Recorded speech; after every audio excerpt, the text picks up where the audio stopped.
Buongiorno! Oggi ne abbiamo approfittato di una delle prime giornate di sole del 2026 per andare a visitare uno dei posti che non avevamo ancora visitato qua a Oslo. Siamo al Ekeberg Park. L'Ekeberg Park è uno dei due parchi più famosi di Oslo. Non so se dirvi se è il più famoso o il secondo più famoso, perché se la gareggia con il Vigeland Park, e è uno dei luoghi però più affascinanti, diciamo, che potete trovare qua. L'Ekeberg Park innanzitutto ha una bellissima vista su Oslo e la sua particolarità è che all'interno racchiude una cinquantina di opere d'arte, sculture diciamo, provenienti da artisti di tutto il mondo. Ci sono anche sculture di artisti importanti tipo Salvador Dalì e niente, andiamo a visitarla insieme. Vedete, all'ingresso trovate la mappa con tutte le installazioni artistiche, sono appunto 48, come dicevo quasi 50. Questo sembra un Ponzis con lo scroto. In questo periodo non abbiamo tantissimo tempo libero, in più stiamo organizzando perché nelle prossime settimane avremo un po' di viaggi da fare, quindi abbiamo deciso di fare un video un po' più leggero del solito. E tra l'altro il parco di Ekeberg si dice sia il luogo da dove Munch ha preso ispirazione per dipingere il famoso Urlo di Munch, appunto.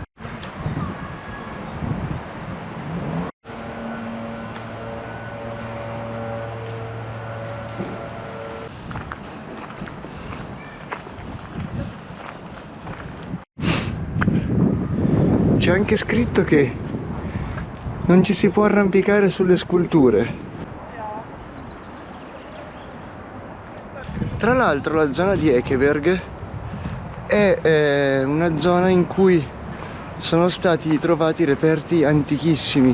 A quanto pare nell'epoca vichinga questa zona era molto abitata, se così si può dire. C'è un ramo che mi si è attaccato al piede e infatti in questa zona sono stati trovati 1.000.000 di reperti dell'epoca vichinga, appunto.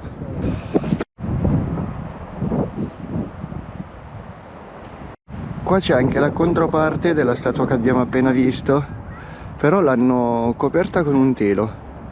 In realtà non so se fa parte dell'opera d'arte o l'hanno coperta per qualche motivo di ristrutturazione, protezione dalle intemperie. Comunque guardate che vista che c'è da qua, su tutto il mare, su tutto il fiordo. Quella là in fondo è l'opera di Oslo, tra l'altro.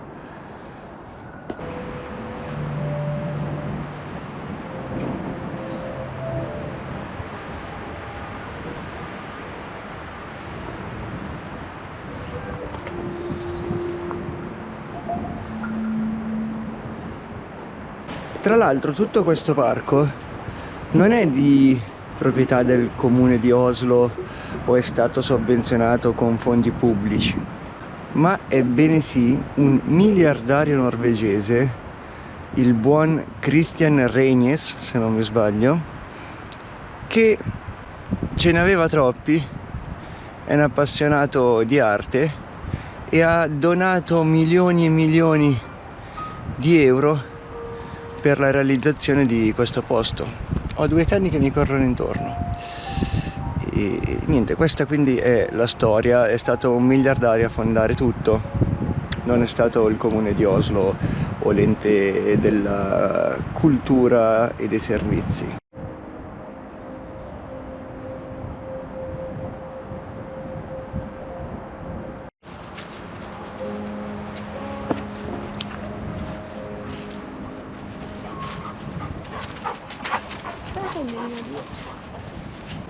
Altra info di servizio, Sopra la collina di Ekeberg nel 1905 fu fondato uno dei più importanti ospedali psichiatrici della Norvegia, che ad oggi non è più attivo, e si dice che è anche probabilmente da lì che Edvard Munch sentì provenire l'urlo.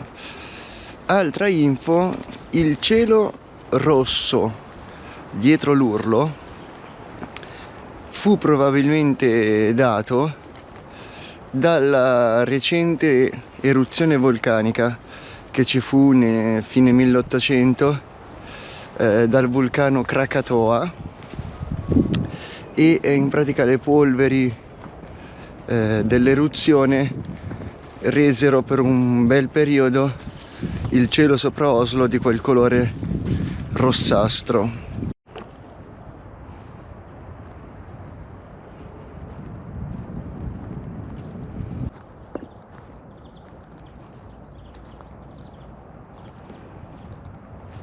Tra l'altro, prima che il nostro amico investisse un sacco di soldi per creare questo parco, in realtà qua non c'era niente negli ultimi anni. C'erano fattorie con mucche e altri animali probabilmente, ma non era assolutamente più una zona di interesse da almeno 100 anni più o meno. Mi sono appena accorto di aver dimenticato le batterie del drone a casa, quindi ci dovrò tornare in questi giorni per fare le riprese col drone, appunto.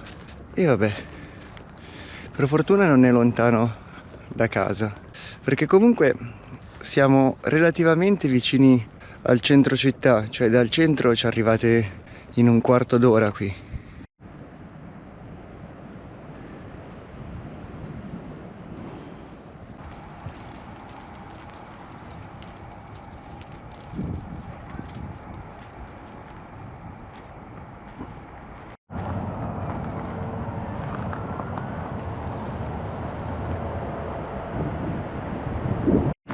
Tra l'altro, a proposito sempre dell'urlo di Munch, questo parco da qualche parte ci dovrebbe essere proprio il punto preciso in cui si dice appunto Munch abbia avuto l'ispirazione, e hanno messo proprio una cornice per vedere, diciamo, dalla prospettiva da cui vedeva lui.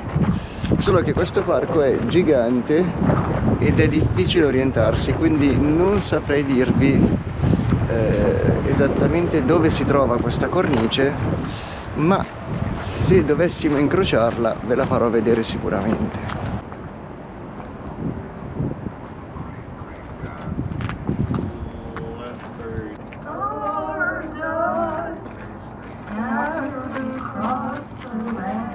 Tra l'altro ne approfitto per aggiornarvi un po' sui nostri futuri spostamenti.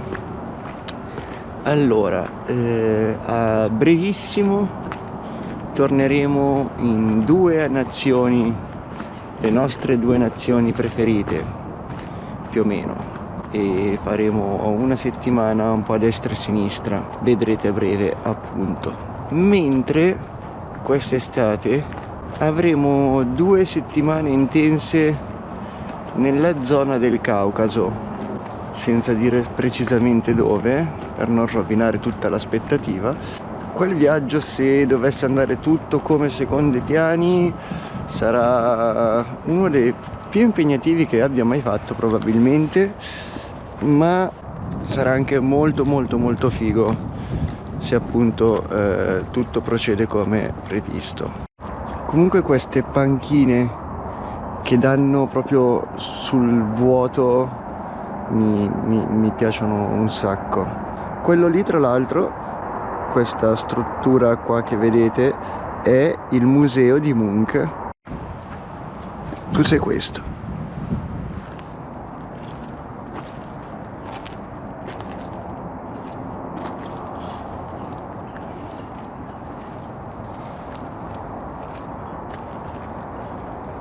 Guardate che vista che c'è da qua. Là si prende il tram, tra l'altro, per venire fino in qua. Quella è la zona appunto di Björvika, dove c'è l'opera, dove c'è il museo di Munch, la biblioteca nazionale, centro città. Quello di là è Akerbrygge, ovvero il porto. Lassù in lontananza non penso si veda dal video, ma da qua si vede, c'è il trampolino di Holmenkollen.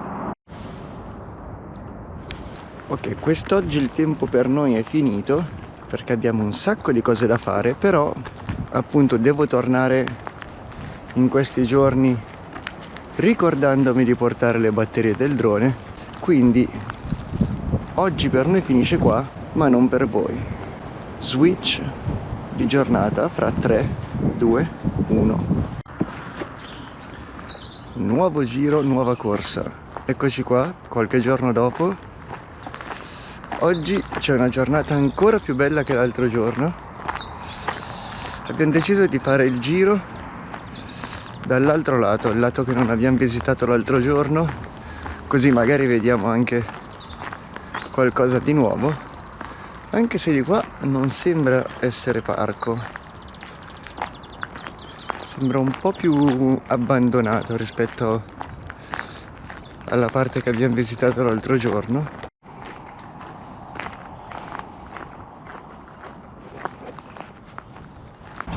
Il lato destro mi sembra molto più bosco classico che parco.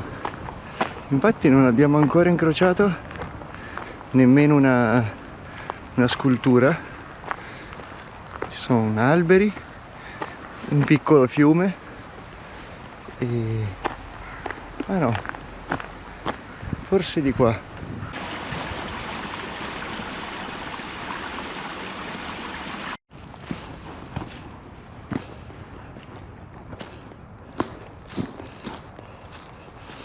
Tra l'altro io sono abbastanza ipocondriaco in generale e ho scoperto di recente che in Norvegia purtroppo uno dei lati negativi della natura è che è pieno di zecche.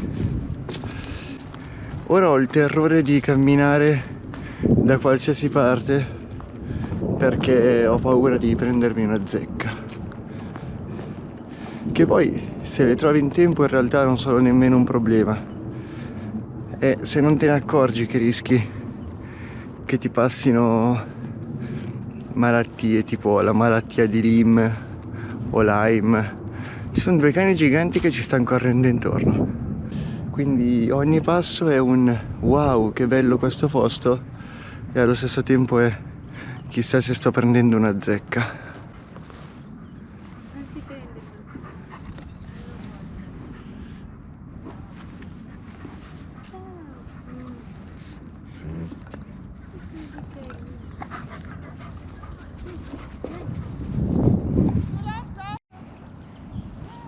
Ciao anche tu, sì?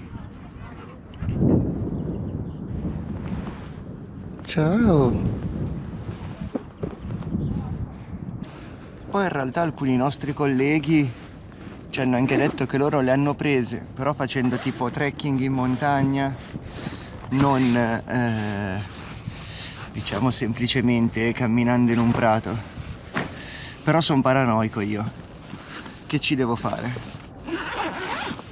Comunque sì, sembra che ufficialmente la primavera sia arrivata anche in Norvegia. Da quanto ci hanno detto è stato un inverno fortunato, perché effettivamente ha fatto freddo solo per 2 mesi, diciamo, dicembre e gennaio.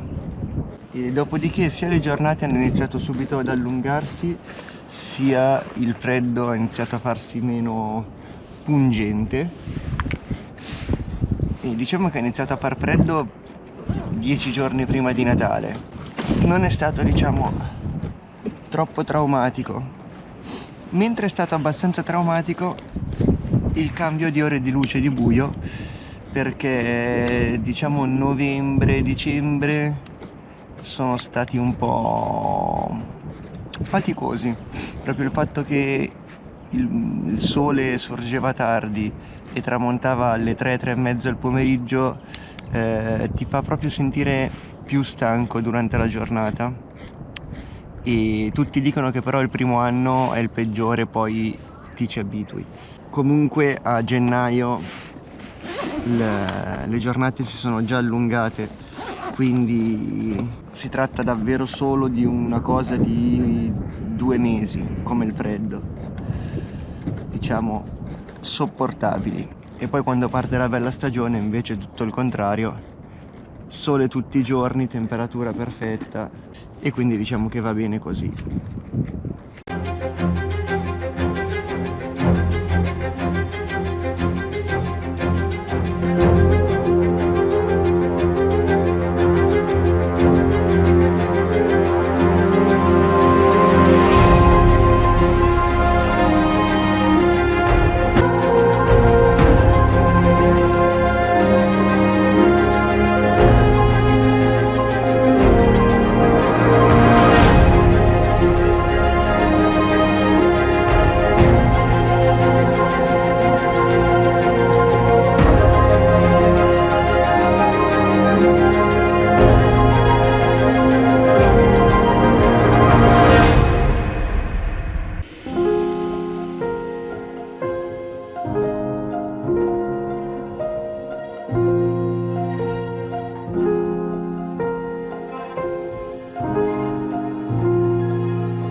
Siamo appena stati infamati. Per fortuna avevo finito di fare le riprese col drone. È arrivato un signore anziano dicendo che non potevamo far volare il drone in quest'area, era assolutamente vietato, e parlava anche poco inglese in realtà. Ma io gli ho fatto vedere che in realtà quest'area è eligibile al volo col drone. Legalizzato dallo Stato, Utentra, legalizzato dallo Stato. Lui continuava a dire che se no arrivava la polizia e mi prendeva il drone. Io gli ho fatto vedere che ero assicurato, che appunto questa è un'area eligibile. Ho detto vabbè, a dire che non potevamo, quindi alla fine le riprese ce l'avevamo. Comunque sì, se doveste venire qua, quando entrate che ci sono, diciamo, le biforcazioni del parco, sappiate che la parte sinistra è quella tutta dedicata, aspettate che metto lo zaino, è quella tutta dedicata alle sculture e al parco di Ekeberg, diciamo in sé per sé, mentre la parte destra è più che altro un bosco con anche il prato appunto e tutto, però diciamo il fulcro dell'Ekeberg Park è sulla strada di sinistra, che poi in realtà ci sono 3 strade da prendere, quella a sinistra, quella a destra e ce n'è una in centrodestra, diciamo. Quella in centrodestra in realtà secondo noi ricollega al parco, quindi in realtà probabilmente anche quella vi farà fare il giro delle sculture da un altro lato. Vedete, c'è sinistra, destra dove siamo andati adesso, e poi c'è questa qua sempre a destra ma un po' più centrale, che secondo me ricollega da così e fa questa cosa, mentre quella lì va proprio di là. Ora corriamo per non perdere il tram, che come al solito abbiamo un sacco di roba da fare anche oggi. Se il video vi è piaciuto ricordatevi di iscrivervi, lasciate un commento, scrivete avevo il diritto di far volare il drone. Oh, c'è un mostro che mi vola in testa. E ci vediamo al prossimo video. Ciao! Tra l'altro guardate che bella questa fermata del tram in mezzo alla montagna. Ciao Gigi.